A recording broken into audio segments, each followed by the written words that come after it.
Good morning again, friends.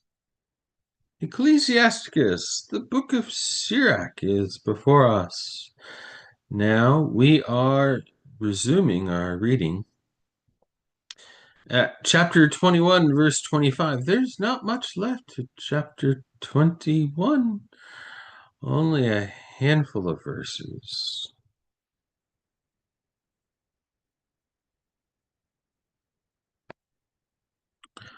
So, chapter 21, we are nearing the end of this second section, the collected teachings that are chapters 2 through 23. Dozens of proverbs, every part of life transformed by God's wisdom. Probably not going to get out of this section. I can't imagine chapters 22 and 23 being short enough that we'll finish the last bit of chapter 21 and 2 chapters in 8 minutes, roughly, of reading, but who knows? But I don't think so. Thank you for joining us as we read the scriptures together. Good morning, Mom. Let's read Ecclesiasticus, resuming at chapter 21, verse 25. I'll be reading from the left-hand column, which is the Common English Bible. And in the right-hand column, you see the text as it is found in the New Revised Standard Version, Updated Edition.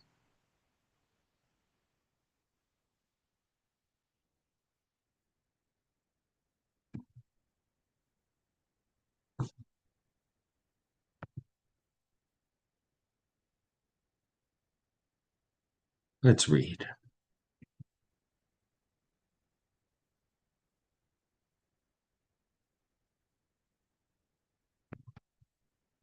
The lips of strangers will report these things, but the words of the prudent will be placed on a balance. Fools say whatever is on their minds, but the wise remain mindful of what they say.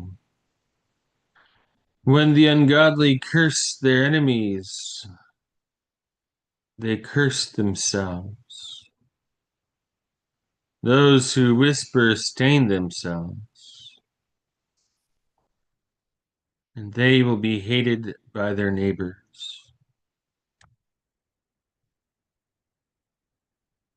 Chapter 22.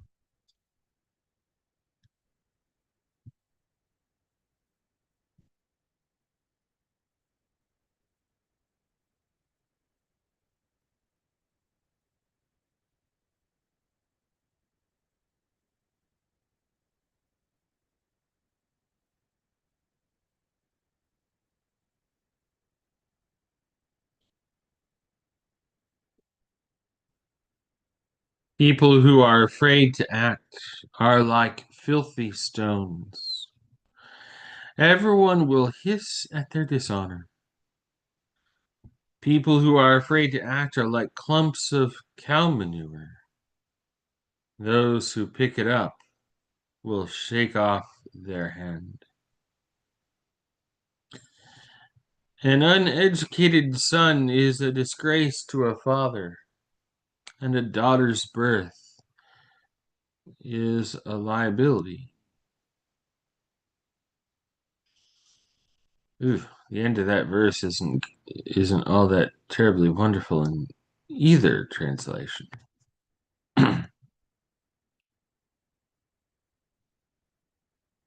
Verse 4, a prudent daughter will get a husband of her own, and a daughter in disgrace is a grief to her parents. A disrespectful daughter shames her father and her husband, and both will despise her. Ill-timed talk is like party music during mourning. but a whipping and discipline are wisdom at any time.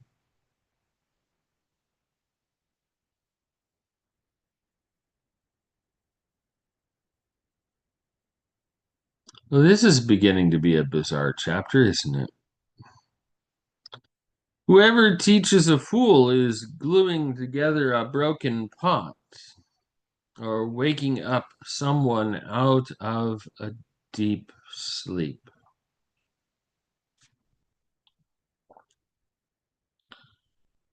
Whoever talks with a fool converses with someone who is drowsy. When the conversation is over, the fool will say, "What is it?" Weep for the dead, for they have left the light behind.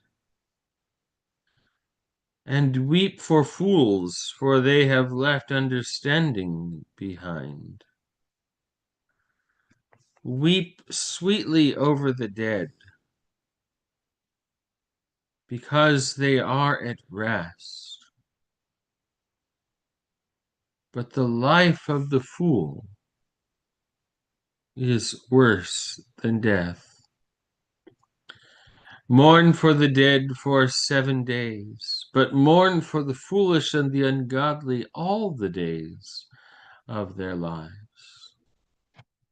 Don't talk a lot with fools, and don't go to the unintelligent. Be on guard against them, so that you don't have trouble and don't get dirty when they shake themselves off. Stay away from them, and you will find rest. And their senselessness won't make you weary. What's heavier than lead? And what name does it have but fool? Sand, salt, and a lump of iron are easier to bear than an unintelligent person. A wooden beam fastened into a building won't be loosened by an earthquake. So a heart firmly set on thoughtful counsel won't be afraid at any time. A heart fixed on thoughtful understanding is like an engraved ornament on a smooth wall. A protective barrier set on a high place will never endure against the wind. So a timid heart backed up by a fool's plan will never endure against any fear. Whoever pricks an eye will make tears flow, and whoever pricks a heart reveals its feelings. Whoever throws a stone at birds scares them off, and whoever insults a friend breaks up a friendship. If you draw a sword on a friend, don't despair, because there can be a way back. If you speak harshly to a friend, don't be concerned, because there can be reconciliation. But in the case of reproach, arrogance, the revealing of a secret, or a treacherous blow, any friend will flee. Gain your neighbor's trust while they are poor, so that when they are prosperous, you will be filled along with them. In a time of distress, remain with them,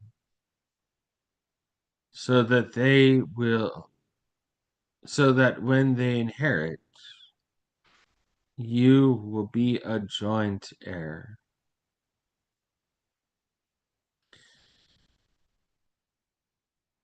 Before there's a fire, a furnace has vapor and smoke. So before bloodshed, there are insults. I won't be ashamed to shelter friends, and I won't hide from them. And if something bad happens to me because of them, everyone who hears of it will be on guard against them. Who will put a guard on my mouth and an effective seal upon my lips so that I don't fall because of my speech and so that my tongue doesn't destroy me?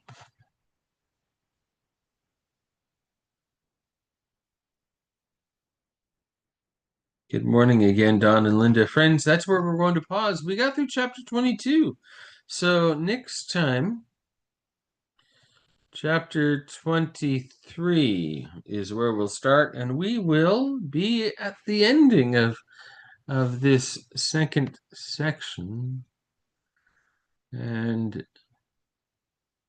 perhaps, depending on how long chapter 23 is, we will enter into chapter 24 and discuss the connection between wisdom and Torah.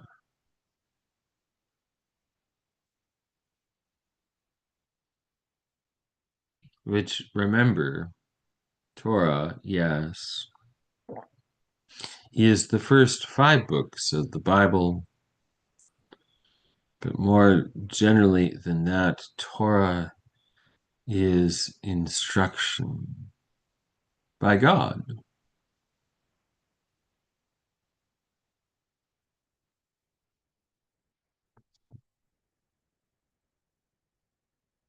Have a blessed day. Peace be with you.